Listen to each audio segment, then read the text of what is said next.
Everyone, getting ready to put together 150 wedding invitations, so I thought I'd take a moment and stop and show you some tricks. Now, in my mind, I'm thinking, wow, 150 wedding invitations is going to take me forever. How can I cut the time down on this?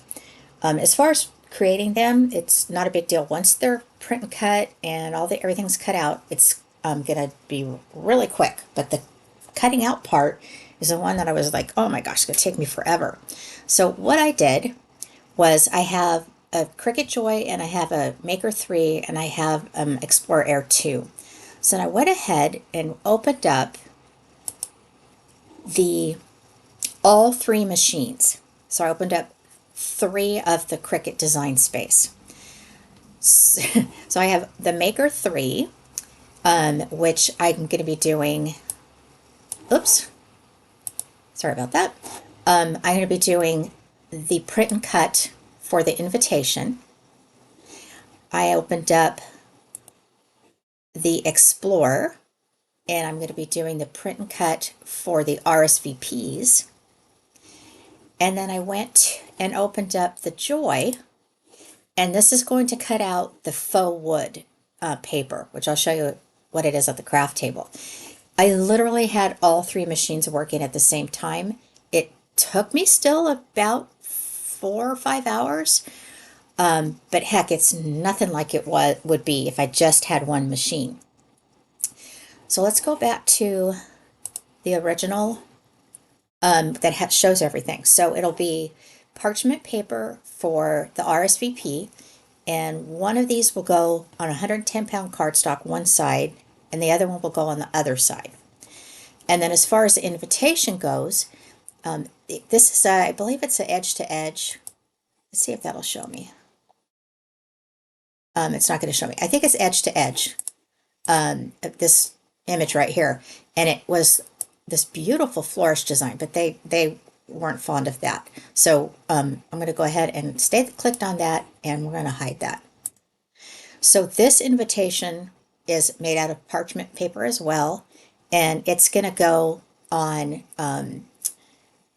the faux wood and 110-pound cardstock. And then I'm going to make a belly band and make really pretty using some distress ink on it. All right, so I got everything cut out.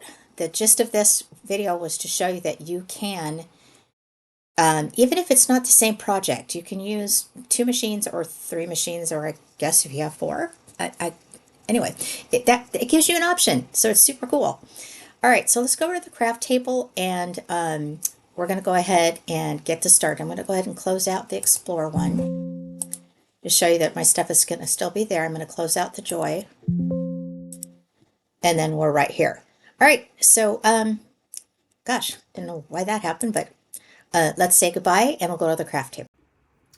All right, let's get started on these. So I've got my distress tool here, and I'm just going to gently distress the edges.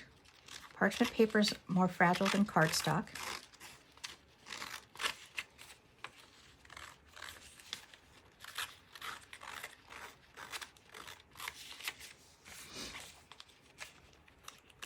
Go around the edges.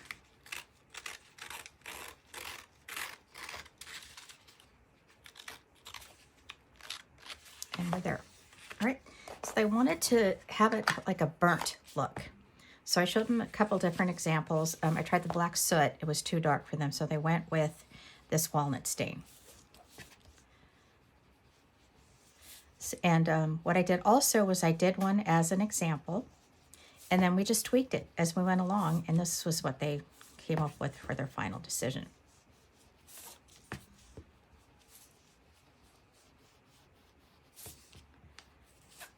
Okay, now as you can see, this edge here, this is what they liked. They didn't care that it was necessarily, just on the edges. They liked how it looked if it went on the paper a little bit. All right, let's close that up. Then I'm going to do, this is fired brick. Tap that off a little bit. It's going to be too dark. And then because their wedding colors are black and red, they wanted a little bit of red in their invitation, which I thought was cool. So I'm just barely putting any red in there.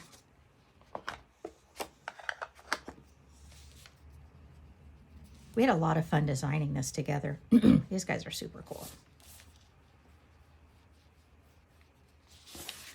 Okay, there's that. Now, this is the full wood paper. Actually did already glue it to the 110-pound cardstock. So for this, we just need to glue the invitation onto that. Just do a little test squeeze. And you don't put a lot of glue on parchment paper or it's going to seep through or end up like looking bubbly, which is gross. Okay, so this is going to go about right there. Maybe a little bit more up. Looks good to me. Okay, then we're going to go ahead and put burlap on this. This is it here. But they wanted the burlap to have color to it. And so we were like, well, walnut state is not very prominent color. So we're going to go with the, no, that's not my first day of opening up a distressed oxide marker, ink pad. We're going to go with the red. So I'm just going to distress this.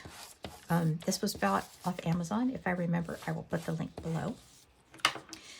Now, the one thing I was concerned about was the distress oxide getting on the actual invitation.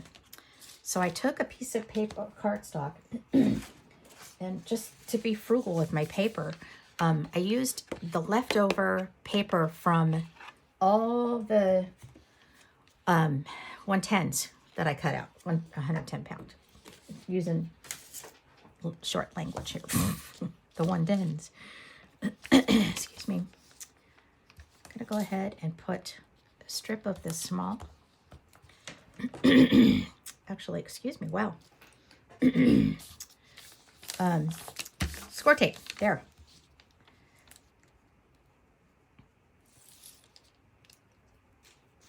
And going to lay that on top. This hopefully will prevent that from, excuse me. Wow. I don't know why I do that every time I do a video. Interesting. So this is going to go around here like this. Now I just want to do a quick measurement. Fairly snug. Looks like we're about right there, so I'm going to slide that off.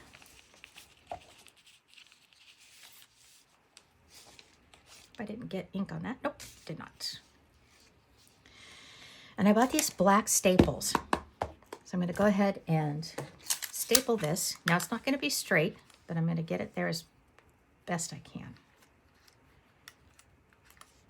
And to make sure those are together.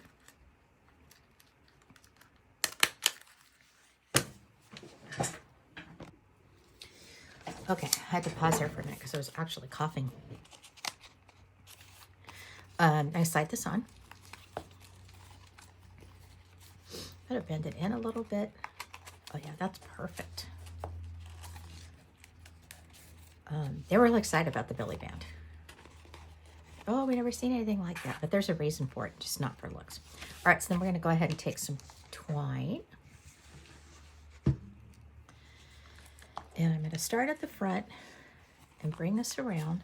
But I need for this to be long enough that it will create a bow after I wrap it around again. Like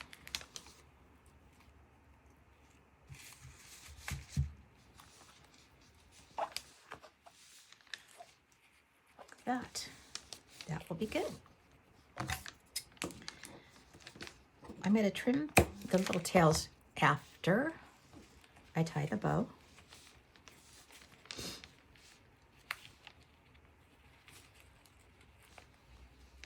All right, then we got a bow here. Go to the back, grab that little piece there, and pull it through. Let's go ahead and adjust the bow sizes.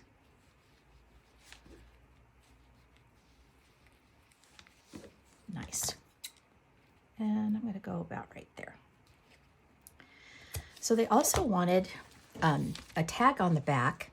Well, our final decision was put the tag on the back. What they did, this is so smart, is they created a GoFundMe page because they needed money for their honeymoon. So they're asking their guests to donate to the GoFundMe page. So what one of the guys did is he created the page and then he created a QR code. So the tag says, in lieu of a gift, we would greatly appreciate monetary donation for our honeymoon. Please scan the code. I kind of abbreviated what they said there, but that's so cool. So smart. Technology. Oh, I need to go ahead and distress this a little bit. And I'm just going to be using the walnut stain. I'm not going to be using the red on this. We went back and forth about, putting it on the front with the bow or putting it in the back. And they really just didn't want their invitation part covered up.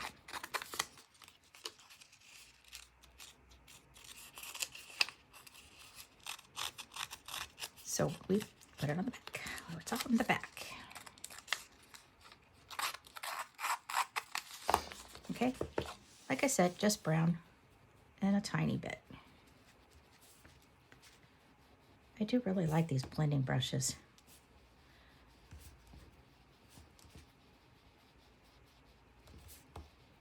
I have better control over it than the other blending tools that I have. All right, let's get some twine. And we're going to tie this to the back.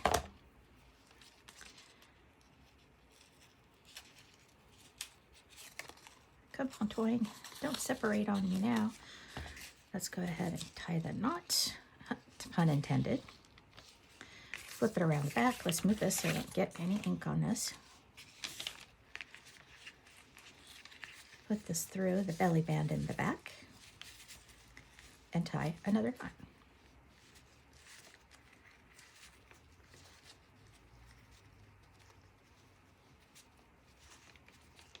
All right, people, there is their wedding invitation. How cool is that? Oh my gosh. All right, so let's do the RSVP postcard. This is just 110-pound cardstock, and I'm going to glue these on first and then distress this. This little 19 right there, it's going to be covered up, so I'm not concerned about it, but I kept losing count of how many I was cutting out. I was cutting out so many. I did take a video of all three machines, but I'm not really sure if I know how to cut that video into my editing, so I'll try it. It was quite funny. I was cracking up. Okay, so there's that.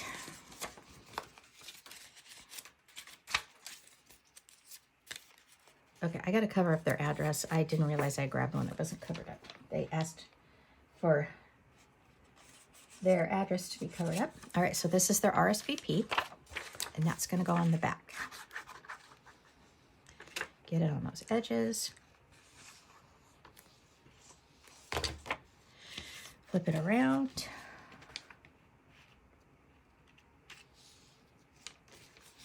And make sure that it's on there good. Get my distress tool. Yeah, the 110-pound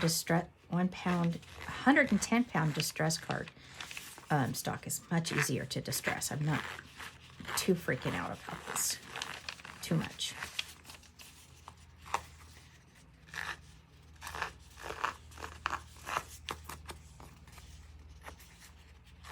Almost done.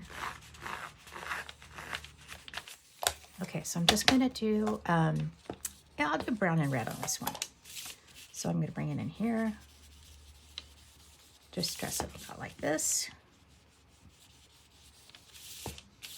How cool is that? Oh my gosh. These guys are so creative. I mean, I just basically kind of planted the idea into their head, like, here's what this would look like based on what you've told me you wanted. Here's the red one.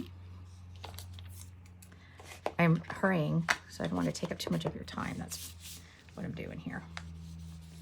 And just a little bit. So the stamp will go right here.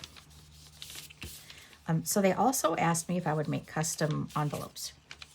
They both work full-time. So they were thinking, like, when are we going to have the time to address 150 envelopes? I said, sure. I made custom envelopes for them. I didn't show it in the first part of the video. I probably should have. Okay, a little bit of red.